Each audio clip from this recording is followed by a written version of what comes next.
Bonsoir à tous et bienvenue sur ce main de SmartLink. Je m'appelle David Servet et je suis cofondateur du groupement et président du groupement Blockchain HEC. Et au nom du groupement, encore une fois, je vous souhaite tout d'abord à tous une excellente année 2022 avec du fun, de la santé surtout, du fun et puis du succès dans tous vos projets. Et puis ensuite, je voulais vous dire également aujourd'hui que c'est un grand jour puisque c'est la première fois qu'un binôme d'élèves HEC Paris va animer nos conférences. Et c'est le premier d'une grande lignée. Donc, je vous présente notre modérateur Corentin Calmels, qui est en M1 à HEC Paris, et notre co-modérateur Antoine Flutre, qui est en L3 et qui animera également le Q&A. Donc, je vous souhaite une excellente conférence à tous. Corentin, Antoine, la parole est à vous. Bien, bonjour à tous et donc merci d'être là parmi nous à ce mini-meeting SmartLink, donc sur le Zoom de Blockchain at HEC. Donc comme vient de le dire David, je suis Corentin Calmels, donc je suis actuellement étudiant en M1 à HEC Paris et je suis accompagné d'Antoine qui est lui en L3 à HEC Paris. Donc nous venons d'intégrer l'équipe Blockchain at HEC et on est très heureux d'accompagner l'association Alumni dans son développement, dans l'organisation des conférences et autres. Donc, bien sûr, on tient à remercier tout d'abord nos partenaires comme Tezos, PwC et Polkadot, SmartChain entre autres, et remercier HEC Alumni et HEC Paris, bien sûr, pour nous permettre de réaliser ces événements. Et également, un grand merci à Cryptosphère pour leur soutien, qui nous aide à diffuser nos conférences et accueillir physiquement les personnes qui souhaitent se réunir à cette occasion dans les différents locaux lorsqu'il y a des conférences.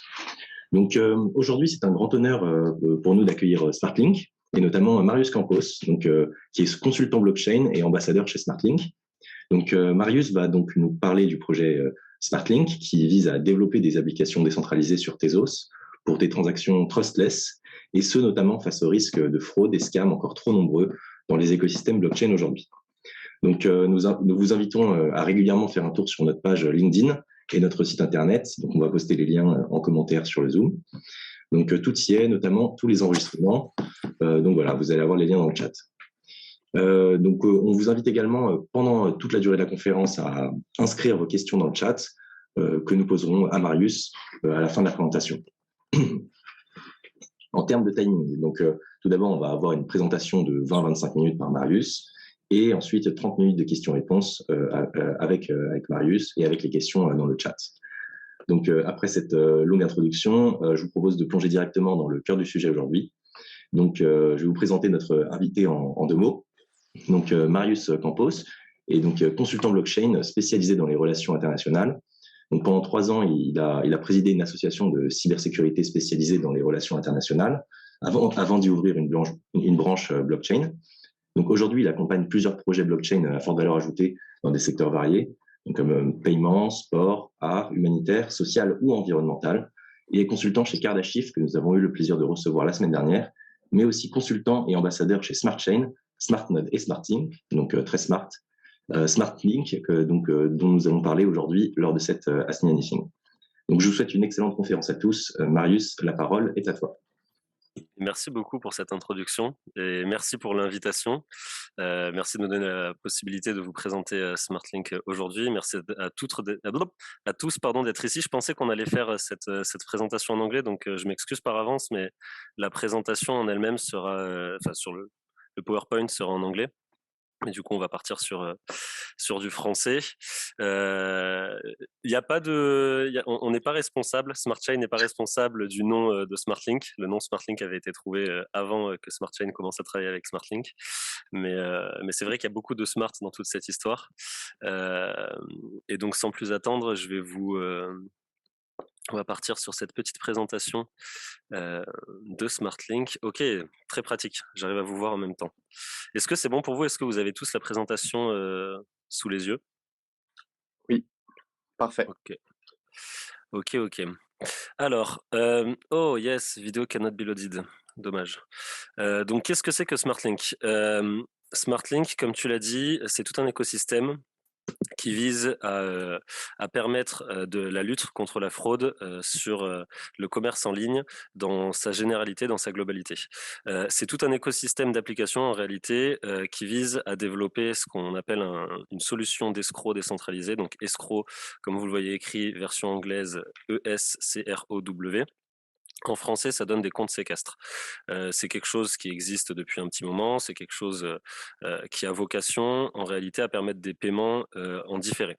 C'est-à-dire que quand vous allez, par exemple, l'exemple le plus facile à comprendre pour comprendre rapidement l'intérêt de SmartLink, c'est vous souhaitez acheter un appareil photo sur Le Bon Coin. Par le passé, Le Bon Coin, il n'y avait pas de paiement intégré sur la plateforme Le Bon Coin. Il fallait passer par des services comme PayPal, par exemple. Et il y avait eu beaucoup d'arnaques avec des gens qui, effectivement, envoyaient l'appareil photo et la personne, une fois qu'elle avait, l'acheteur, une fois qu'il avait reçu l'appareil photo, portait réclamation auprès de PayPal en disant, voilà, j'ai pas reçu l'appareil photo, se faisait rembourser et du coup récupérer à la fois son argent et l'appareil photo. Et le vendeur, lui, se faisait flouer. Là, l'intérêt de SmartLink, c'est que dans un cas de figure similaire, l'argent en réalité va atterrir dans le smart contract de SmartLink, va être bloqué. Les deux parties vont pouvoir voir qu'effectivement l'acheteur a bien envoyé l'argent, que l'argent est en attente de finalisation de paiement. Et ensuite, une fois que que le vendeur a pu voir que l'acheteur avait payé, il envoie son bien ou son service. Et ensuite, comment s'appelle l'acheteur valide la réception du bien ou du service. Et une fois que l'acheteur a validé la réception du bien ou du service, à ce moment-là, l'argent est débloqué pour le vendeur. Donc c'est simplement un coffre-fort numérique sous forme de smart contract qui a vocation à permettre, j'ai l'impression que la vidéo ne marche vraiment pas, qui a vocation à permettre donc comment s'appelle, des paiements comme ça qu'on appelle pay as you go. Là, je vous ai donné l'exemple pour Le Bon Coin, mais ce qu'il faut que vous compreniez, c'est qu'en fait, c'est quelque chose qui est extrêmement utile dans tous les business, que ce soit en B2C, en C2C ou en B2B. Par exemple, quand il y a eu la crise Covid, du jour au lendemain, d'innombrables sociétés à travers le monde se sont retrouvées face à un problème majeur qui était un fournisseur à l'autre bout du monde qui se retrouve à faire faillite ou qui se retrouve à ne plus pouvoir respecter les délais dans les produits qu'il était censé livrer. Et là, la personne, l'entreprise qui achète se retrouve avec une chaîne de production qui est à l'arrêt et qui doit rapidement trouver soit une alternative pour remplacer son fournisseur, soit un moyen de pallier à cela rapidement sur du court terme. Et quand vous avez des gros contrats à plusieurs millions qui se jouent, qui derrière peuvent avoir tout un tas de conséquences comme ceci, et qui se jouent au final bien souvent sur de la confiance entre deux personnes avec un prestataire qui va dire moi j'ai fait faillite, je ne peux plus m'occuper de toi, mais t'inquiète pas, je connais un très bon contact de l'autre côté de la frontière au Vietnam. Ça va très bien se passer. Vous avez la problématique du temps. Le temps vous est compté. Il y a tout un tas de choses qui entrent en jeu. Et dans ce genre de cas de figure, avoir une solution qui permet d'être sûr et certain que le produit sera bien livré, le service sera bien livré et que surtout, si jamais ça n'a pas lieu, le paiement ne va pas être effectué. Je repense, je sais pas si vous vous en souvenez, mais à cette époque où on avait des pénuries de masques, quand on avait eu cette histoire où c'est pas pour faire de la politique, hein, mais juste quand on avait eu cette histoire où sur le tarmac de je ne sais plus quel pays, la France avait passé commande de masques et juste au moment sur le tarmac, je sais plus si c'est la Chine ou les États-Unis qui étaient venus et qui avaient payé en cash sur le tarmac pour récupérer les masques et du coup les Français qui derrière n'avaient pas eu leurs masques. Ça typiquement ça n'aurait pas pu avoir lieu avec une solution comme SmartLink. Alors je vois par contre très mal mon PowerPoint.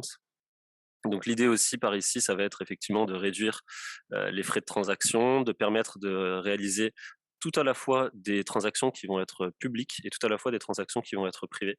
Donc ça va être assez conséquent. Et en fait, pour pouvoir réussir à mettre en place cette solution d'escroc décentralisé, qui est vraiment le cœur de SmartLink, hein, c'est vraiment le cœur de SmartLink, on va mettre en place tout un tas de solutions secondaires qui vont permettre de créer cet écosystème. Alors, d'abord, une marketplace sur lequel sera nativement présent cette solution d'escroc. La solution d'escroc, ce qu'il faut comprendre, c'est que ce ne sera juste qu'une API en fait. C'est-à-dire que n'importe quelle plateforme, marketplace, provider ou utilisateur à travers le monde, s'il souhaite utiliser la solution de SmartLink, il a juste une API à intégrer à son site web, à intégrer à son application ou autre. En l'espace d'une journée ou deux, peu de manipulation et c'est fait, accessible à tous, en open source. Donc voilà l'idée. Nativement, donc, cette API, elle sera intégrée sur une marketplace, dédiée, qui permettra d'échanger tout, que ce soit des biens, des services, des biens numériques, comme effectivement des NFT ou tout un tas d'autres objets. Pour faire fonctionner tout ça, un jeton avec derrière, on en parlera rapidement, avec derrière donc une solution de reward, avec la solution de stacking notamment, avec toute une solution de DeFi. SmartLink fonctionne sur Tezos. On reviendra un peu plus tard, je crois, sur les raisons pour lesquelles on a choisi Tezos. Mais donc voilà, on vise à se positionner comme un acteur majeur, notamment sur la partie DeFi dans Tezos, parce qu'objectivement, ce qui a manqué à ce protocole depuis quelques mois, années, c'était justement de la liquidité qui provenait de solutions DeFi performantes et attractives. Et c'est tout l'enjeu de la solution de DeFi de SmartLink, c'est de réussir à attirer suffisamment de monde. Donc les quatre points que nous visons à résoudre.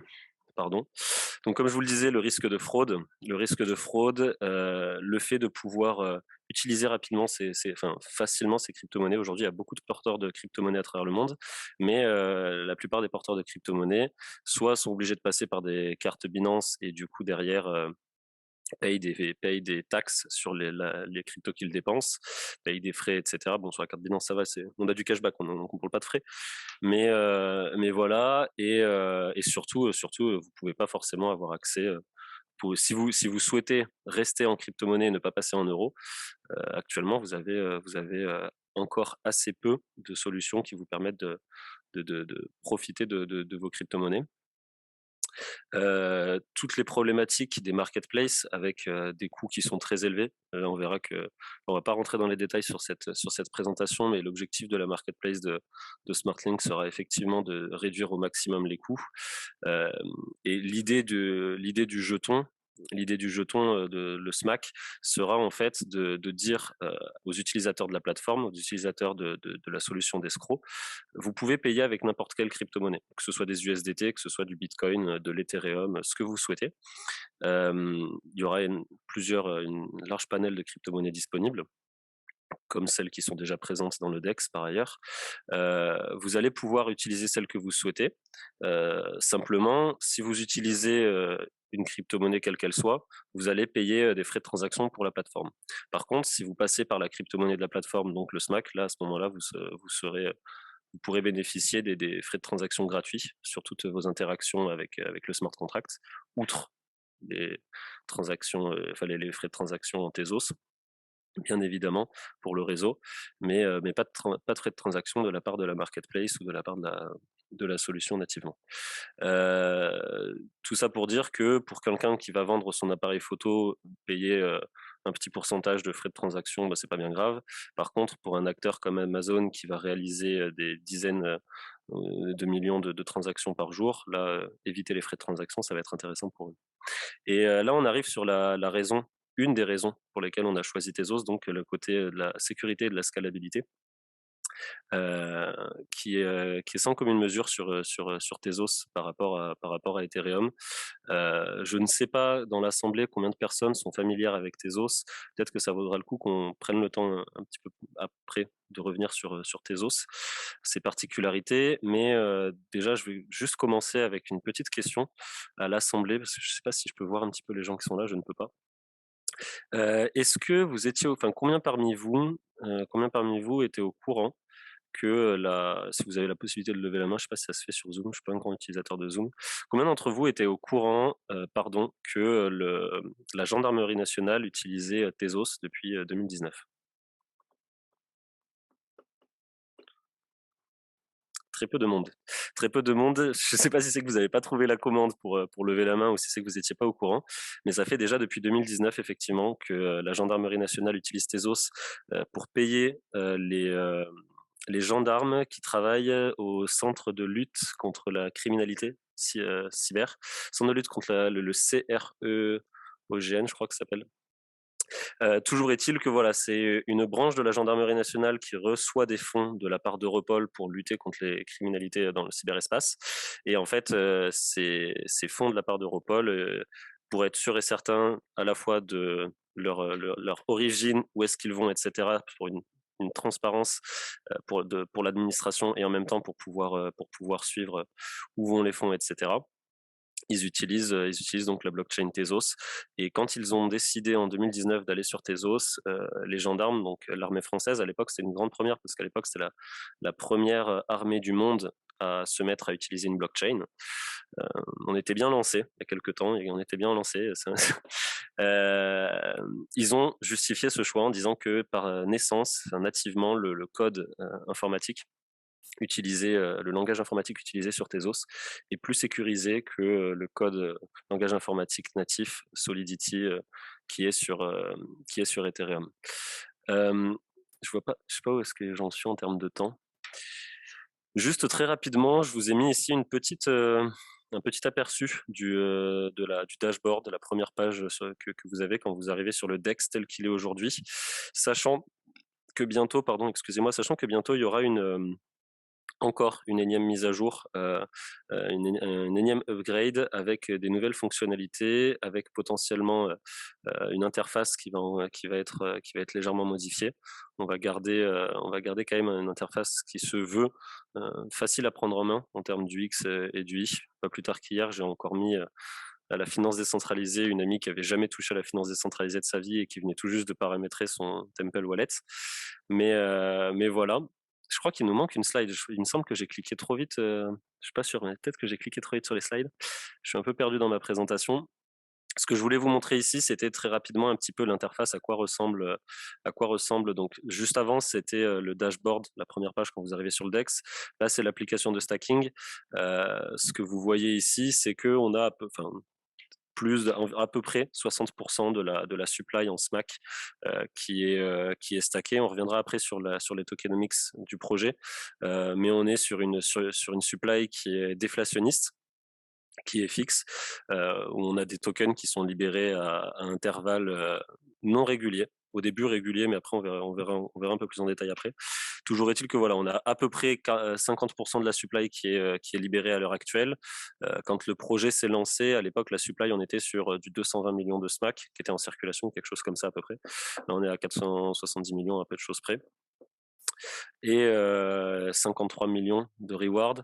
Les rewards qui proviennent des solutions de stacking. Donc soit vous êtes en flexible avec un stacking à 20% d'APR, soit vous êtes en lock-up avec un stacking qui est verrouillé pendant 3 mois. Et là, vous êtes à l'année sur du 36%. Donc, sachant que vu que chaque 3 mois, vous avez la possibilité de mettre à nouveau vos intérêts en stacking. Au début, cette solution est à 70, mais plus le temps baisse, plus le temps passe, plus les pourcentages baissent, dû au fait qu'il y a de plus en plus d'arrivants et pour des raisons de viabilité du projet sur le long terme, on ne peut pas se permettre non plus de dilapider trop vite la supply. Mais tout ça a été prévu en amont dans la tokenomics justement. Juste ici, vous avez une très rapide overview de la partie de charts. Je vous inviterai à aller creuser par vous-même la plateforme parce qu'en fait, on l'a vraiment beaucoup améliorée avec tout un tas de fonctionnalités que vous n'avez pas sur les autres plateformes de finance décentralisée. Elle est très facile à prendre en main et elle est vraiment très riche en termes de fonctionnalités. Et plus le temps passe, plus on en rajoute. Donc c'est assez intéressant. Et ces derniers temps, On a eu une TVL qui est quand même restée relativement stable. Juste petite précision, dans la mesure où à l'heure actuelle, le jeton SMAC n'est pas encore disponible sur des plateformes d'échange centralisées, ça viendra, mais c'est pas encore le cas. Pour l'instant, le jeton SMAC, vous ne le pouvez l'acheter que via du Tezos. Donc, soit sur la plateforme SmartLink, soit sur KeepUSwap. Mais du coup, c'est la raison pour laquelle la valorisation du jeton est corrélée uniquement ou très corrélée en fait au Tezos. Quand le Tezos prend en valeur, forcément la valeur du SMAC monte, et quand le Tezos perd en valeur, nécessairement la valeur du SMAC perd en valeur. Voilà, donc ça c'est les quelques nombres. Normalement, il y avait une autre vidéo ici, je suis désolé, je sais pas pourquoi elle ne passe pas. Quelques chiffres à propos de SmartLink. On a fermé donc on a fait une ICO, en fait une levée de fonds. C'était fin mai. C'était fin mai où on a levé 3 millions en une journée. 3 millions en une journée. Aujourd'hui, le market cap, vous l'avez peut-être vu, il est au-dessus des 10 millions, aux alentours des 11 millions à peu près. La TVL dans Vortex qui avoisine les 6 millions. Là encore, la valeur en dollars est variable en fonction de la valeur du Tezos. On a des rewards. Alors, j'ai pas fait le calcul. Aux dernières nouvelles, on a tous les rewards de stacking, ça représentait 1,2 million en tout qui avait été redistribué à la communauté. Aujourd'hui, à 53 millions, je sais plus exactement combien ça fait avec le token qui a légèrement monté en valeur. Mais voilà, on a dépassé, on est à plus de 2700 stackers aujourd'hui. On avait une petite vidéo là, c'est bien dommage que je puisse pas vous la montrer. Mais globalement, après, c'est des vidéos que vous pourrez retrouver sur le YouTube du projet. Pour vous montrer rapidement donc la tokenomics pour ceux que ça intéresse. Voilà comment elle se présente, comment on l'a présentée, prévue. Avec donc un release des tokens d'à peu près 35-40 millions chaque mois pendant 8-9 mois, 9 mois c'est ça. Et le 10e mois, une période pendant laquelle plus aucun token ne sera libéré. Un petit peu plus tard, de nouveau quelque chose comme 35-40 millions des tokens. Alors j'ai pas les chiffres exacts, hein, c'est les calculs que moi j'avais fait par rapport à où est-ce qu'on était arrivé en termes de supply. Mais tout ça est dans le smart contract. Et du coup, par la suite, voilà, c'est des passages de 3 mois par 3 mois. Et ensuite, la répartition des jetons par rapport aux différents acteurs dans le projet. Donc, comme vous pouvez le voir, la trésorerie prend une grosse partie de la supply. C'est le smart contract de SmartLink qui gère ça de manière automatique. Nous, on n'a plus du tout la main dessus. On a gelé l'accès à ce smart contract. Les partenariats, les advisors, les ambassadors, la private sale et la team et les founders. Et donc du coup là je vous l'ai pas mis, mais avec des jetons qui sont lock sur différentes périodes, que ce soit pour les ambassadeurs, les équipes, les advisors et les partenaires. Tous ces acteurs-là se retrouvent à avoir des jetons qui sont lockés entre 6 mois, 12 mois et 2 ans. Je les ai plus exactement en tête, chacun de ces acteurs et chacun de ces locks, mais vous les retrouverez de manière très transparente sur le site. Il y a une partie token quand vous allez sur le site smartlink.so. Il y a une partie token sur laquelle vous avez toutes les explications dans leurs détails par rapport à cette partie. Un rapide point sur la roadmap. Alors on avait une roadmap très chargée. Pour ceux qui nous connaissent, pour ceux qui ont suivi le projet, on avait une roadmap qui était très chargée pour la fin de l'année 2021, avec beaucoup de produits qui étaient supposés sortir à ce dernier trimestre. En réalité, on a dû faire face à des problématiques inattendues dans le développement des différents produits qui nous ont fait prendre un petit peu de retard et qui font que on a sorti donc l'application de stacking, le jeton, on a sorti le DEX, on a sorti les fermes, on a développé notre propre indexeur, notre propre nœud. Là, nous sommes en train nous avons fini de développer le Launchpad. Il va sortir incessamment sous peu. Cette fois-ci, on est sur des réglages je sais pas comment on dit, mais des derniers réglages, quoi, juste avant pour bien tout calibrer la chose quand ça va sortir. Mais du coup, le Launchpad, Launchpool devrait sortir au Q1, enfin va sortir au Q1.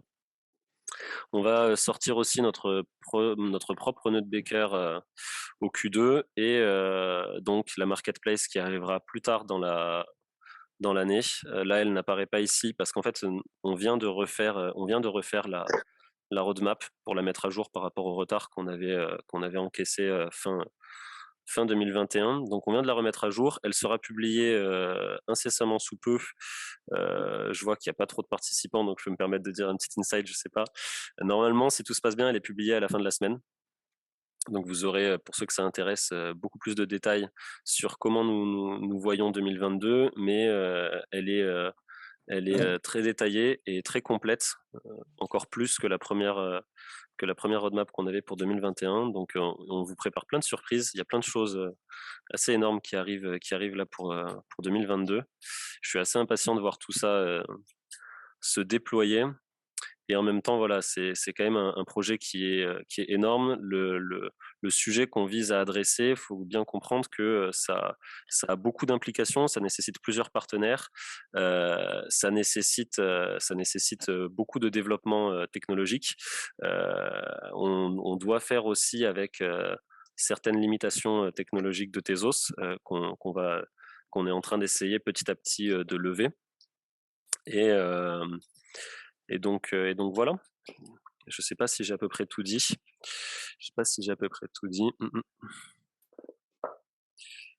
Donc voilà les deux gros produits qui devraient sortir, les deux gros produits qui vont sortir donc au cours de l'année qui arrive. La marketplace, ce que vous voyez ici, c'est des drafts. Hein. Ce sera pas ce à quoi ça ressemblera finalement. Pareil, l'escroc, c'est simplement une capture d'écran du site internet. Mais voilà, il y a donc oui aussi la partie gouvernance, très important à terme. L'objectif, c'est que le jeton SMAC vous permettra d'avoir un pouvoir de gouvernance sur la plateforme. L'objectif, c'est que ce soit vraiment une plateforme qui soit totalement décentralisée et totalement autonome à terme.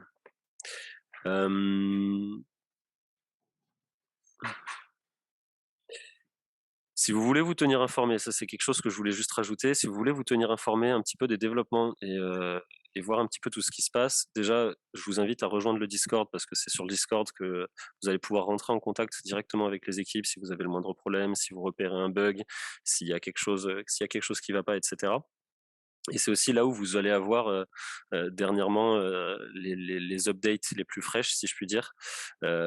C'est quelque chose qui est assez impressionnant mine de rien avec ce projet, c'est que on est sur quelque chose qui est en permanence en train de s'améliorer avec des fonctionnalités, des améliorations qui arrivent les unes après les autres au fur et à mesure.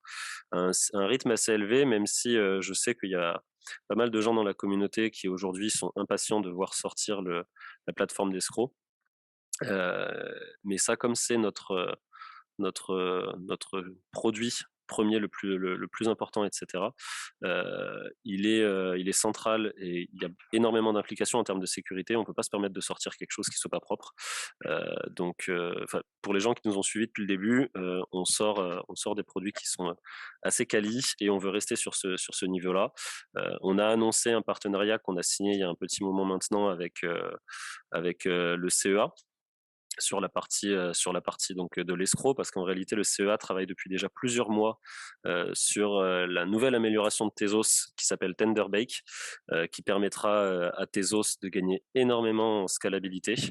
L'idée, grosso modo, sans rentrer dans les détails de Tenderbake, parce que c'est assez complexe, mais ça vaudra le coup pour vous que vous preniez le temps de les creuser. Ce sera l'idée en gros, c'est d'avoir un Lightning Network, mais sur Tezos et qui ne soit pas une surcouche, mais qui soit directement un changement pur et simple du consensus de Tezos. Donc c'est pas un changement à prendre à la légère, c'est une amélioration du protocole qui est réfléchie depuis des mois, qui est en développement, en test, etc. depuis des mois. J'ai pas envie de dire de bêtises, mais grosso modo, c'était 2021, il me semble, que la première fois qu'on a commencé à en entendre parler. Et donc voilà, donc le CEA qui est très au fait des nouvelles technologies et qui a des équipes de recherche qui sont très performantes, travaille sur ces sujets-là de Tenderbake. Et donc du coup, SmartLink se rapproche d'eux pour développer une solution qui sera efficace, pertinente. Et voici. Et je vous remercie. Ce dernier petit tableau pour vous montrer rapidement les pseudo-concurrents que SmartLink pourrait avoir, sauf qu'en réalité, ce ne sont pas des concurrents parce que aucun de ces acteurs n'est décentralisé et aucun de ces acteurs ne bénéficie des avantages de la décentralisation et des avantages de la blockchain. Et pour l'instant, à l'heure actuelle, dans l'univers blockchain, SmartLink est unique en son genre en termes de projet. On est la seule solution d'escroc décentralisée qui existe dans l'univers blockchain à l'heure actuelle. Après, ça peut évoluer, mais voilà pour moi. J'espère ne pas avoir été trop long. Non, c'est très bien. Merci beaucoup, Marius. Merci beaucoup pour cette présentation super claire. Maintenant, on va passer à une petite session de questions-réponses, donc en prenant des questions qu'on a préparées et puis des questions qui, je vois, ont déjà été posées dans le chat. J'ai pas pu voir, je suis désolé, je voyais qu'il y avait plein de... Je vais voir ça en même temps. Donc, je vais laisser la parole à Antoine d'abord pour poser quelques questions. Avec le micro allumé, si possible. Pardon. Excusez-moi, bonjour. On a tout d'abord une question d'Éric justement au sujet de ce petit tableau de fin.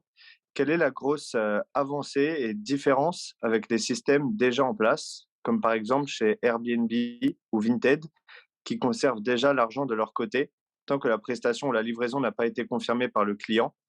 Et est-ce que ce type de boîtes qui ont déjà un tel système devraient également switch sur des solutions smart contracts si elles intègrent des cryptos dans leur paiement? Ben en fait, c'est une très bonne question et du coup, ça fait sens avec la slide que vous avez sous les yeux juste ici, que ce soit Airbnb, PayPal ou autres, mais toutes ces plateformes qui effectivement peuvent intégrer ou même escroc.com. Escroc.com, c'est son business numéro un, du coup, d'être une plateforme d'escroc. Mais tous ces acteurs-là, en fait, n'ont pas derrière effectivement de blockchain pour fonctionner et fonctionnent de manière centralisée et donc du coup possèdent à la fois des points of failure en termes de sécurité informatique. Les fonds peuvent être piratés, les comptes des clients peuvent être piratés, alors que dans l'univers blockchain, il n'y a pas moyen tu vas pas pouvoir pirater le compte des clients parce que ce sera simplement des portefeuilles et tu n'auras pas accès à son identité, tu n'auras pas accès à son mail, tu n'auras pas accès à son... Là, on est juste sur une adresse avec des lettres et des chiffres. Bon, après, c'est transparent, donc tu peux savoir l'intégralité des jetons qui sont possédés par cette adresse, l'intégralité des NFT, tout ça. Mais tu peux pas savoir les codes de carte bleue, tu peux pas savoir tout un tas d'informations que les sites ont l'habitude de récolter sur nous et qu'ils ont tout autant l'habitude de laisser traîner après derrière sur le deep web, involontairement ou pas. Mais du coup, voilà, la différence avec la question, c'est est-ce que ce type de boîtes qui ont déjà un système devraient switch sur ces solutions? C'est pas qu'elles devraient le faire, c'est que elles vont y trouver un réel intérêt parce que ça leur permettra d'être plus fluide, de gagner du temps, de faire des économies d'argent avec un système qui coûte bien moins cher à entretenir et sur lequel il y a bien moins de points de friction. Qui est transparent, qui est trustless, beaucoup plus facile de la part d'un client, d'un partenaire, d'un prestataire, de faire confiance en quelque chose sur lequel tu as de la visibilité, tu as de la transparence tout autant dans le fonctionnement que dans l'état où on est éventuellement, le paiement ou le service, etc. Et donc voilà, c'est-à-dire que oui, enfin moi à mes yeux, alors après je suis ambassadeur du projet, donc c'est à vous de vous faire votre propre avis. Mais quand on m'a présenté ce projet pour la première fois et que j'ai compris sa portée, j'ai tout de suite halluciné parce que oui, je me suis dit qu'effectivement tous ces acteurs-là, quels qu'ils soient, ils allaient avoir, enfin que ce soit Airbnb, Vinted, Le Bon Coin, eBay, tout ça, ils vont tous avoir besoin d'une solution comme celle-ci. Euh, et, euh, et naturellement, voilà, ça va être le premier qui va l'intégrer, qui aura un avantage marketing commercial sur les autres. Et après, de fil en aiguille, ils vont s'y mettre les uns après les autres. Alors, je dis pas que tous ils vont adopter SmartLink. La seule chose, c'est qu'à l'heure actuelle, il n'existe que SmartLink qui soit décentralisé.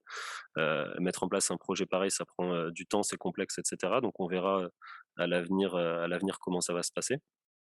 Mais voilà. Est-ce que Eric, j'ai répondu à ta question ou est-ce que tu veux que j'éclaircisse un point Parce que c'est une bonne question. C'est parfait, c'était très, très, très clair. Super. Merci. De rien. De rien, de rien. Pouvez-vous, je vois les questions au fur et à mesure, je sais pas si tu veux m'en reposer, Corentin ou Antoine. On va alterner. Il y a des questions vis-à-vis des tokens SMAC et de l'ICO qu'on posera en même temps un peu plus tard, parce qu'on a des questions similaires, donc on va les faire en même temps un peu plus tard. Donc, okay. Je te laisse Antoine continuer. Ouais. Avant ça, on avait une petite question déjà sur l'équipe. Est-ce que tu pourrais un petit peu présenter le projet, enfin l'équipe qui a derrière le projet et qui êtes-vous, quoi? Shame on me, j'ai oublié de vous présenter l'équipe. Je vous présente mes excuses, j'arrive tout de suite. Je vais vous faire un rapide partage d'écran. Tac, tac, tac. Alors SmartLink à la base, SmartLink ça a été fondé par Ben, Olivier et tac, tac, tac. Ben et Olivier. Hop, je vous partage l'écran tout de suite. J'ai beaucoup trop d'écrans internet en même temps. Hop là.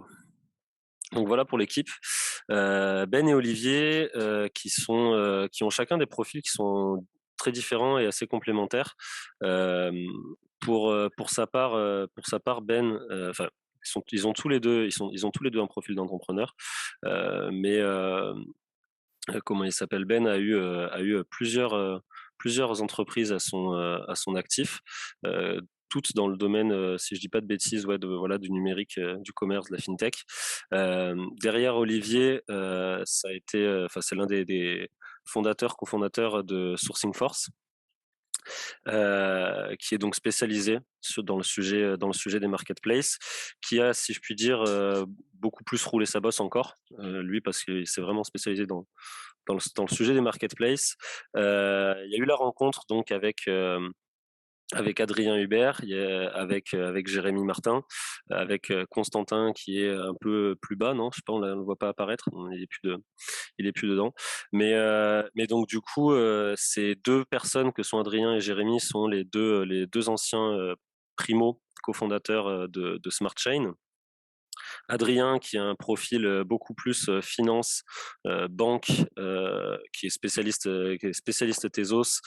C'est aussi lui qui a fait la tokenomics. Derrière Jérémy qui lui a un profil de polytechnicien.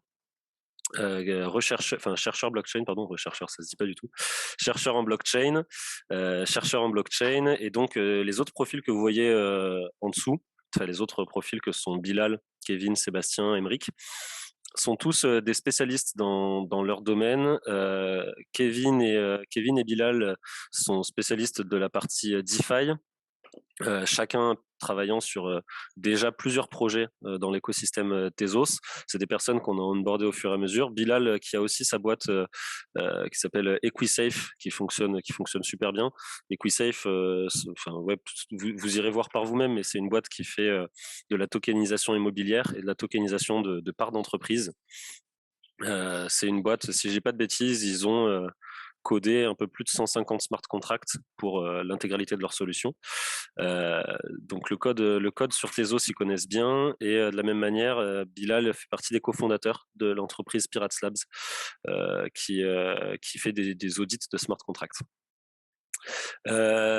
Sébastien Choucroune, qui est aussi un conseiller sur la partie DeFi, qui est un spécialiste Tezos, docteur en mathématiques.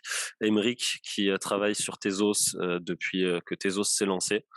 C'est un développeur blockchain hors pair.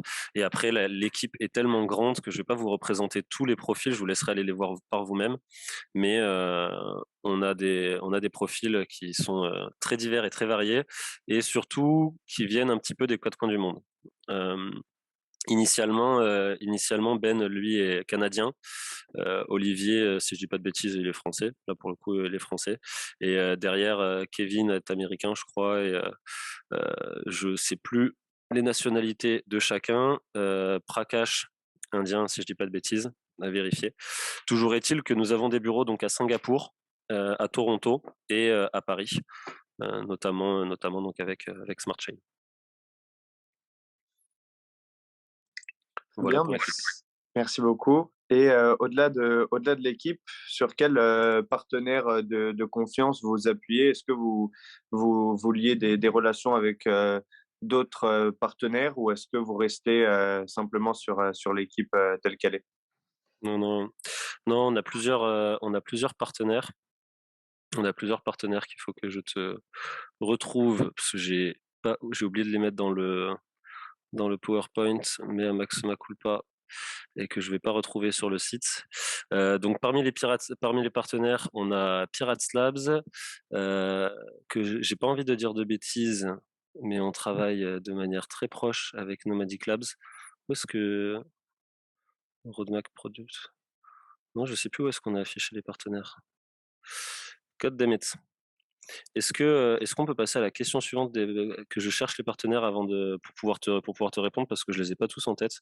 On a plusieurs, on a Sourcing Force, ça c'est sûr. On a Pirates Labs,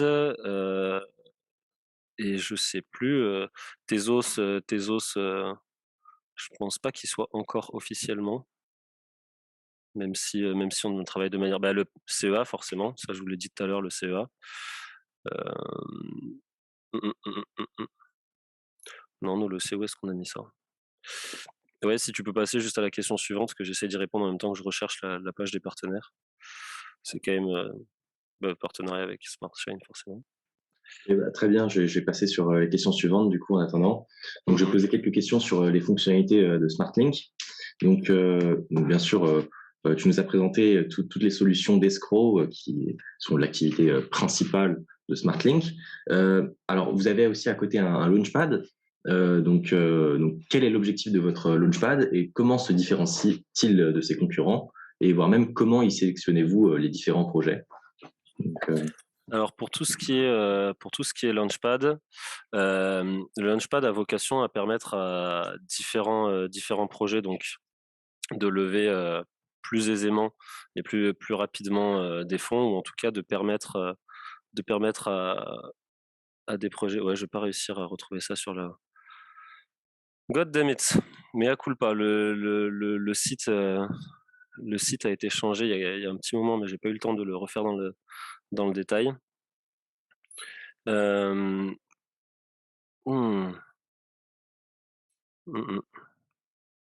Non, je vais pas avoir. Je sais plus où est-ce qu'on a les partenaires. Nope, pas ici non plus. God damn it. Fail. Non, à retrouver. Faut que je vous retrouve ça avant la fin de présentation. C'est pas possible que je présente pas nos partenaires. Mais du coup, voilà, le Launchpad, donc, qui a vocation à permettre à tous ces projets qui souhaitent se lancer sur Tezos, qui éventuellement sont déjà en train de se lancer sur Tezos et qui ont besoin en fait d'avoir un afflux de liquidité pour lancer leurs jetons, parce que c'est de ça dont il va être question. C'est surtout d'apporter de la liquidité aux jetons, vont pouvoir profiter de la liquidité qu'il y aura sur le DEX de SmartLink et du coup sur le Launchpad par extension pour du coup lancer leur projet. Après, comment est-ce qu'on les sélectionne? On a donc toute une partie de l'équipe qui est dédiée à cette partie d'analyse des projets. Les projets ont déjà la possibilité de faire une demande sur notre site. Pareil, je sais plus exactement sur le site, mais ça, sur le blog, il doit y avoir dernièrement, on a annoncé les dernières news par rapport au Launchpad. Les projets qui sont intéressés ont la possibilité d'aller directement sur ce lien pour déposer leur projet, et ensuite c'est un review qu'on fait en interne avec plusieurs personnes, notamment en regardant tous les parties clés d'un projet, que ce soit l'équipe qui est derrière, que ce soit les partenaires, que ce soit effectivement comment fonctionne la tokenomics, etc. Et donc c'est vraiment pour le coup sur la partie sélection des projets, le rôle de Smart Chain dans, dans, dans la sélection est assez prédominant, parce que c'est nous qui avons cette expertise et connaissance de la blockchain et des choses qu'il faut checker sur les projets. Donc voilà le lien pour les launch pools. Très bien, merci beaucoup. Alors, on va passer à la question suivante vis-à-vis de la marketplace de SmartLink. Donc, vous avez une marketplace Web3, ou alors vous êtes en train de la développer, qui a pour ambition de permettre donc le commerce de différents digital assets sur la blockchain. Est-ce que vous comptez aussi permettre le commerce de biens physiques via la blockchain? Et comment voulez-vous implémenter cette fonctionnalité, en passant par exemple via l'Internet of Things ou autre type de technologie? Totalement. Alors effectivement, des produits, des produits physiques vendus sur SmartLink, oui. C'est ce que je vous disais tout à l'heure, que ce soit des produits physiques ou des produits numérisés. Dans les deux cas, tout sera le bienvenu sur SmartLink. Tu m'as dit, attends, excuse-moi, ta question, tu m'as dit, est-ce qu'il y aura donc de l'IoT pour pouvoir faire du tracking? Non, en fait, on va rester sur notre domaine de compétences, qui est de faire une marketplace qui soit efficiente et qui soit fonctionnelle et qui soit attractive. Après, pour ce qui est toute la partie livraison, pour ce qui est toute la partie suivi, etc., ça, on a déjà des partenaires qui n'ont pas encore été annoncés, qui le seront au bon moment. Mais on a déjà tout un tas de partenaires. C'est pareil, régulièrement, je ne sais pas si elle a été posée dans le chat, mais elle sera sûrement posée, où des personnes se posent la question de OK, très bien, on a le paiement qui est garanti par rapport aux biens et aux services quand il va être envoyé. Mais si jamais le bien ou le service ne correspond pas à la demande, vers qui je me retourne si jamais il y a un problème.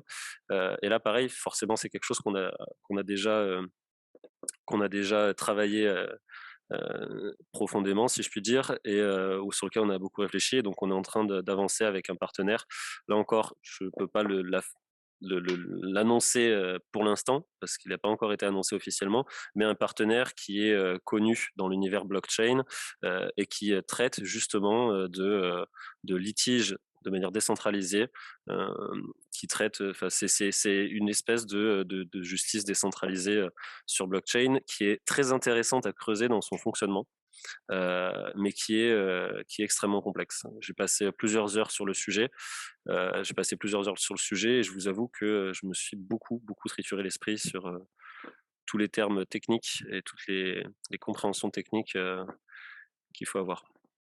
Mais par contre, c'est passionnant et c'est assez intriguant. Pour revenir rapidement sur le Launchpad, on a une question de Nicolas dans le chat qui nous demande: est-ce qu'il faut s'attendre à voir surtout des projets relatifs au domaine de l'escrow ou à des domaines plus ou moins éloignés sur votre Launchpad? Non, ça peut être des domaines plus ou moins éloignés, hein. Ah non, les domaines des projets qui vont arriver sont très larges, si je puis dire, tout aussi larges que les domaines qui peuvent être adressés par l'univers blockchain. On n'est pas du tout fermé à l'innovation. Alors bien loin de là, l'objectif, ça reste quand même de permettre à l'écosystème Tezos de se développer. SmartLink se positionne véritablement comme pas un grand frère, mais c'est un peu l'idée en fait. C'est-à-dire qu'il y a Smart Chain est une entreprise donc de conseil en blockchain qui est agnostique d'un point de vue technologique, c'est-à-dire qu'on ne va pas privilégier telle ou telle blockchain. Quand un client vient nous voir et qui nous dit voilà j'ai un projet blockchain, on ne va pas lui dire ok ton projet blockchain ce sera sur cette blockchain. On va d'abord s'intéresser à quel est son projet et en fonction de son projet on va déterminer sur quelle blockchain on va aller parce qu'il y en a qui sont plus ou moins adaptés à différents cas d'usage. Et on a toujours voulu garder cette liberté. Smart Chain c'est toujours autofinancé justement pour pouvoir rester agnostique en termes de protocole. Maintenant, il y a quand même chacun au sein de l'entreprise qui a ses préférences pour telle ou telle blockchain, ses appétences, ses compétences pour telle ou telle blockchain. Et du coup, chacun a ses spécialités. Et on a toute une partie de l'équipe de Smart Chain qui est spécialisée sur Tezos. Et je ne sais plus pourquoi je suis en train de vous dire ça, mais toujours est-il, non, je ne sais plus d'où vient la question. Je vous présente mes excuses. Je ne sais plus d'où vient la question. Mais si tu peux juste me relancer sur le début de la question. C'était, est-ce qu'il faut s'attendre à avoir des projets relatifs au domaine de l'escroc ou à des domaines Oui, non, ça, il y en aura. Enfin, oui, voilà. Non, pour tout ça, pour vous dire qu'effectivement, ouais, on se place un peu en mode comme des grands frères comme des grands frères de l'écosystème Tezos, à essayer de répondre à des enjeux qui vont être bénéfiques à tout l'écosystème Tezos. Typiquement, on a fait face à un problème assez rapidement quand on a développé SmartLink, c'est que les jetons Tezos ne sont pas reconnus par les API de CoinMarketCap. Aujourd'hui, quand vous allez sur CoinMarketCap, vous n'avez aucun jeton Tezos qui est référencé par CoinMarketCap parce que CoinMarketCap ne prend pas en charge d'API qui permet de suivre l'évolution des prix des jetons. Si bien que, et c'était pareil pour CoinGecko, et du coup ça a été SmartLink a pris les devants et a développé une API qui permet de reconnaître non seulement le jeton SmartLink et de suivre le jeton SmartLink, mais aussi de reconnaître et de suivre l'intégralité des jetons qui ont été développés sur Tezos, qui existent aujourd'hui sur Tezos et qui jusqu'à présent n'étaient juste pas visibles ni sur SmartLink ni sur CoinGecko.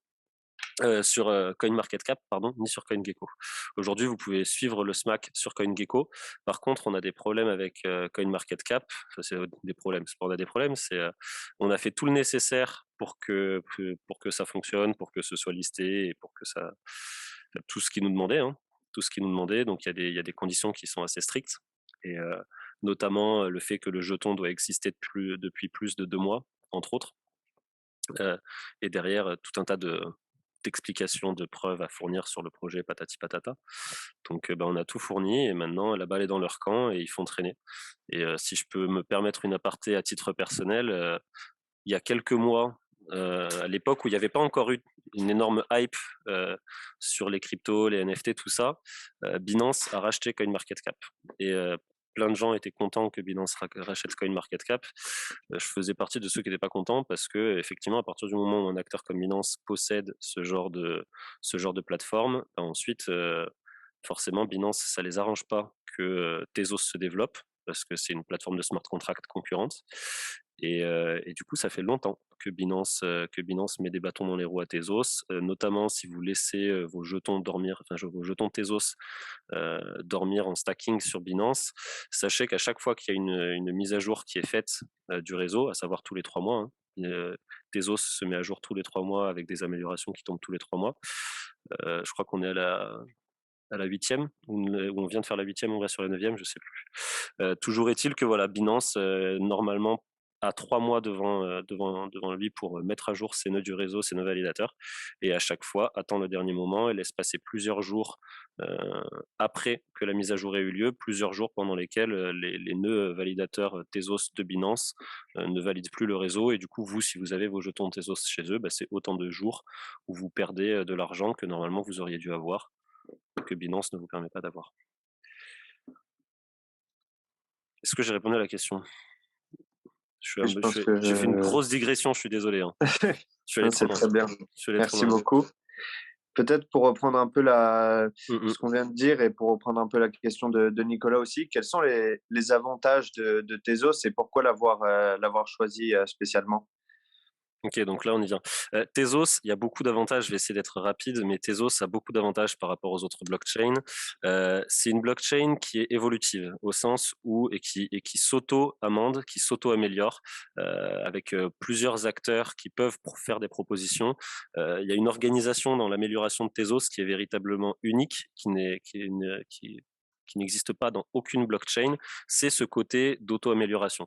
Et ce côté d'auto-amélioration, il est gouverné par ce qu'on appelle de la démocratie liquide. Démocratie liquide qui signifie que c'est les nœuds validateurs qui votent pour ou contre les propositions d'amélioration, qui votent pour ou contre la mise en place des améliorations. Et tout ça se fait avec un processus en plusieurs étapes. Donc vous pouvez voter pour au début, ensuite il y a une phase d'amendement, vous pouvez voter contre parce que vous n'êtes pas d'accord avec l'amendement, etc. On peut accepter certaines améliorations mais en refuser d'autres, etc. Donc c'est assez intéressant à suivre le processus vraiment démocratique en fait sur cette partie-là de l'évolution du protocole véritablement Tezos. Et donc du coup, pourquoi démocratie liquide? Parce que si vous possédez des jetons Tezos, vous allez choisir à quel délégateur vous déléguez vos jetons pour récupérer vos intérêts de stacking. Et c'est en choisissant votre délégateur que vous choisissez de déléguer votre droit de vote.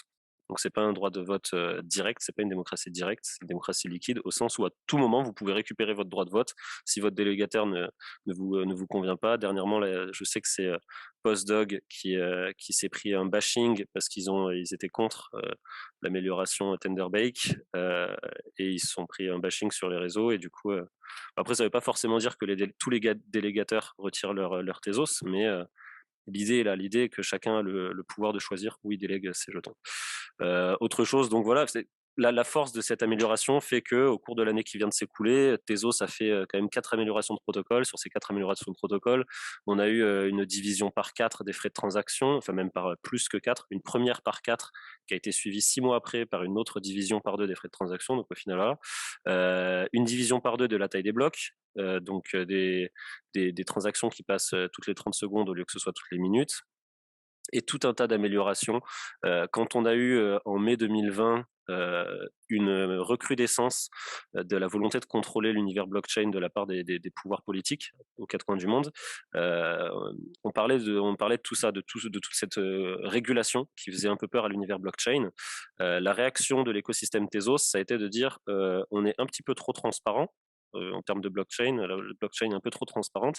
Est-ce que vous ne seriez pas d'accord pour qu'on mette un petit peu plus de confidentialité sur la blockchain Tezos, notamment au niveau des smart contracts, pour que les gens qui utilisent les smart contracts puissent les utiliser avec plus de sérénité en termes de vie privée? Et la communauté a dit oui. Et du coup, en l'espace de 3 mois, plus de privacy a été implémenté dans le réseau. Et c'est vraiment ça qui est passionnant avec Tezos, c'est de voir qu'au fur et à mesure, assez rapidement et de manière assez fluide, le réseau en fait naturellement va vers l'écosystème, la communauté va décider de manière démocratique. Alors il faut une majorité à plus de 80%, je ne sais plus exactement combien c'est, je crois que c'est plus de 85, mais à vérifier. Mais la majorité doit être vraiment écrasante et il faut qu'il y ait une certaine participation qui soit minimale aussi. Donc voilà, ça c'est une des caractéristiques. Et l'autre caractéristique, forcément, blockchain en POS, Proof of Stake. Donc du coup, sur l'année 2020, la consommation énergétique de Tezos, ça équivaut à la consommation électrique de 17 Européens. Donc on est bien loin, on est 2 millions de fois plus économe en énergie que la blockchain Bitcoin. C'est notamment pour ça que quand il y a eu la première vague de hype des NFT début 2021, il y a plein d'artistes qui se sont pris un bashing de la part des médias qui disaient ouais les NFT c'est mauvais pour l'environnement. Du coup ils ont dit j'ai pas envie de détruire l'environnement, j'arrête les NFT demi-tour. Et il y a des fans de ces artistes qui les ont rattrapés, qui ont dit non mais attends, là t'es sur Ethereum, effectivement c'est pas ouf pour l'environnement, mais par contre viens voir ce qui se fait du côté de Tezos et tu verras. Et du coup le hashtag clean NFT est parti de là. Et ensuite, Tezos a racheté le hashtag CleanNFT, donc maintenant, ça fait... voilà.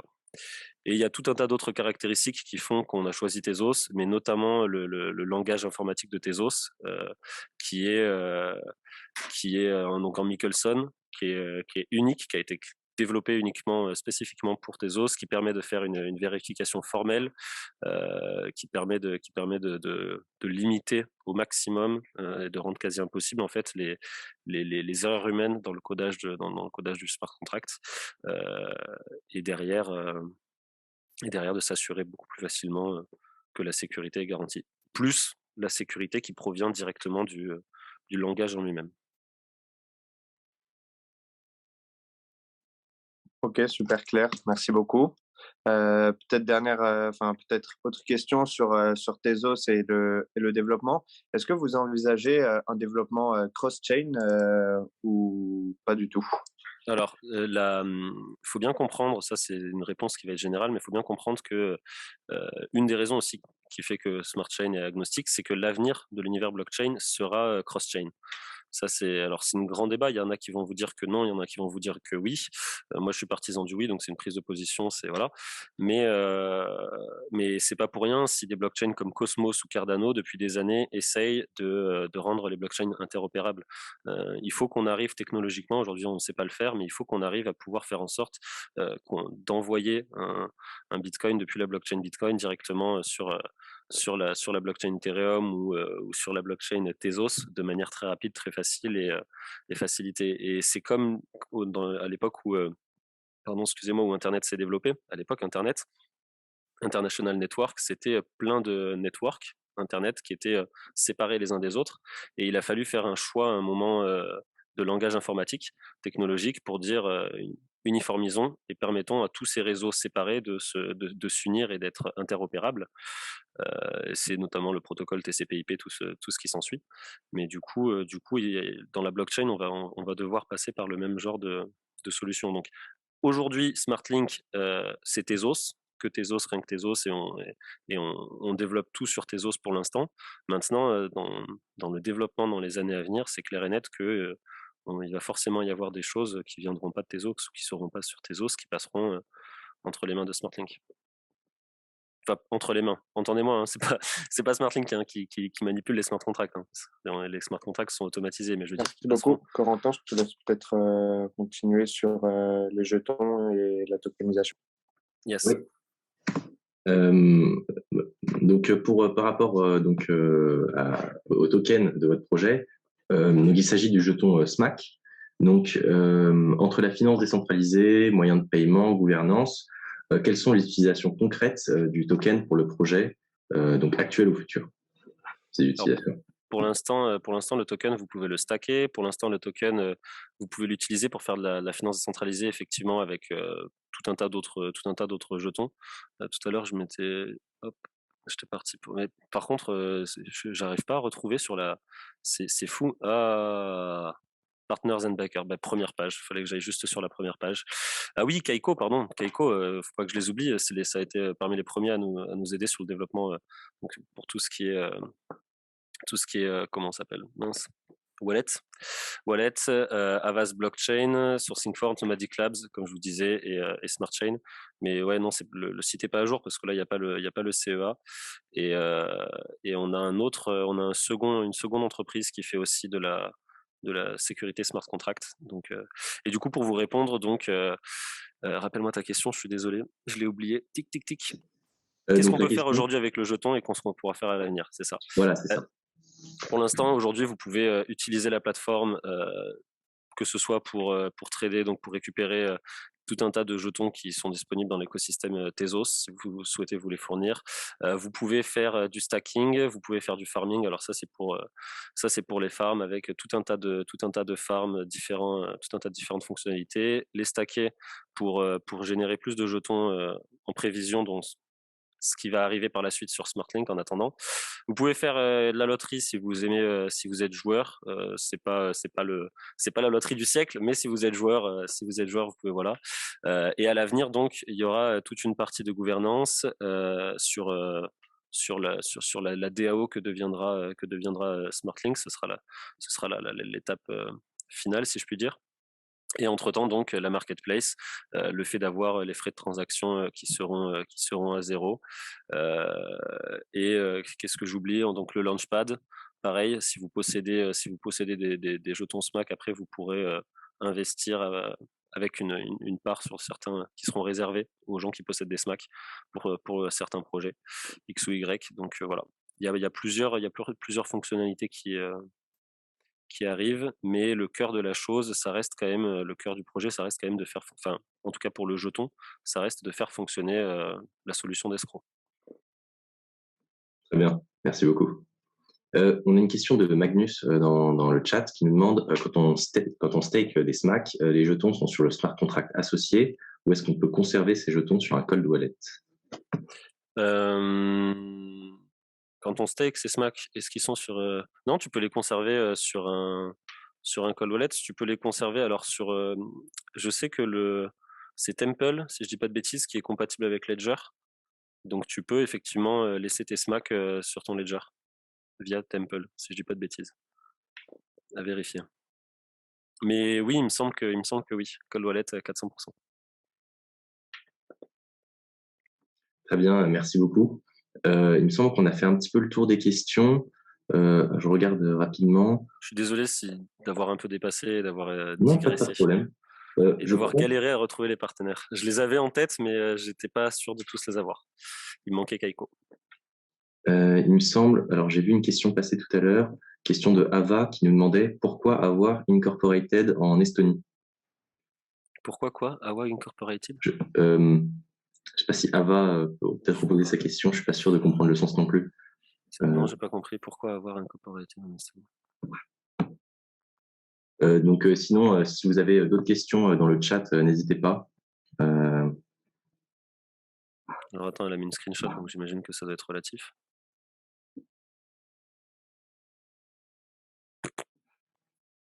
Pourquoi avoir des headquarters en Estonie, elle me demande.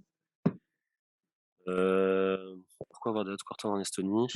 Alors, de base, l'Estonie est une nation qui est beaucoup plus accueillante en termes de régulation que certains pays comme notamment la France.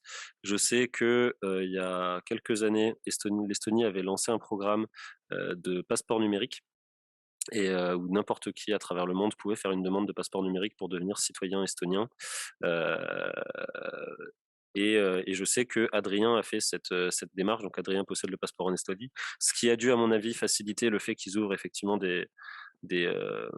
un QG en Estonie. Et l'objectif, c'est d'avoir plusieurs QG à travers le monde pour pas dépendre d'une seule et même régulation et pour se protéger en termes de régulation de tout cela.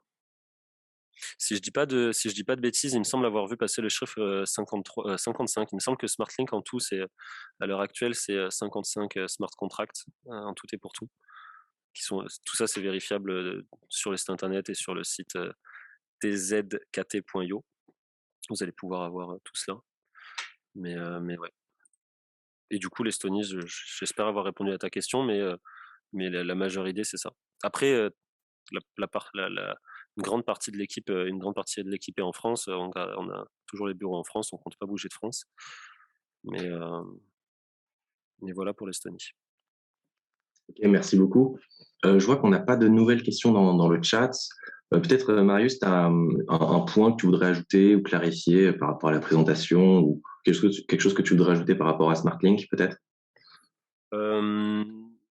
Non, tout ce que j'aimerais rajouter, c'est le projet. Donc du coup, je le suis depuis maintenant, depuis mai. J'ai pas la notion des mois. Ça fait longtemps que je suis le projet et c'est un projet qui se distingue déjà par la taille de son équipe, de par l'ambition qu'il a et de par la manière qu'il a de travailler. Je sais que la communauté est assez frustrée du manque de communication que SmartLink a pu avoir au cours de cette fin d'année 2021. Et j'entends parfaitement, et moi-même à titre personnel, c'était frustrant aussi pour moi. Mais c'est une approche qui a été choisie de la part des équipes de SmartLink de d'abord sortir les produits et une fois qu'on aurait les produits, de commencer à faire du marketing sur ces produits. Donc là pour l'instant on a sorti le DEX, mais ce qu'il faut qu'on sorte véritablement, ça va être le Launchpad et derrière la marketplace. Et à partir du moment où on aura le Launchpad, donc incessamment sous peu, on devrait pouvoir commencer à vraiment communiquer et à avoir une communication qui sera un petit peu plus agressive. Un marketing un peu plus agressif. Même si vous pouvez déjà trouver des articles à droite à gauche, que ce soit sur Forbes, Cointelegraph ou autre, qui expliquent très bien le projet. Mais voilà, et c'est un projet de long terme. Faut pas que vous. Oui, si vous regardez l'historique des prix, vous pourrez voir un jeton SMAC qui à un moment donné était à 25 centimes. Sauf que attention, faut remettre dans les choses dans leur contexte. À l'époque, il y avait 2 fois moins de SMAC en circulation. Aujourd'hui, il y a le double de jetons en circulation. Et à l'époque, on a fait face à un sentiment de FOMO, à une hype avec tout le monde qui achetait le SMAC massivement. Alors, c'est bon à retenir parce que ça prouve qu'il y a vraiment une traction, que les gens sont très intéressés par ce projet. Mais en même temps, à l'époque, on était un projet qui était tout jeune. On a été victime de notre succès. Le jeton est parti à 25 centimes et on était... on pouvait rien faire, on pouvait juste laisser le marché gérer. Et donc, faut vraiment que vous ayez en tête que c'est un projet qui est sur le long terme. On n'est pas sur un projet Moon, on n'est pas sur un projet To the Moon, on n'est pas sur un projet qui va sortir l'intégralité de tout ce qu'il a à sortir dans les 6 mois qui arrivent.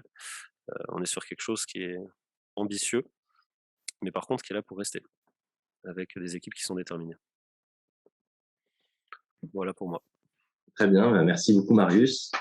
J'espère que tout le monde a bien compris la proposition de valeur de SmartLink, ses fonctionnalités, son futur, ses opportunités potentielles. Et donc, merci à tous d'avoir été présents pendant cette conférence. Merci à Antoine d'avoir commodéré. Bien sûr, merci à Marius d'avoir été présent avec nous ce soir. Donc, merci à vous pour l'invitation. Merci à vous tous d'être venus. Merci à tous.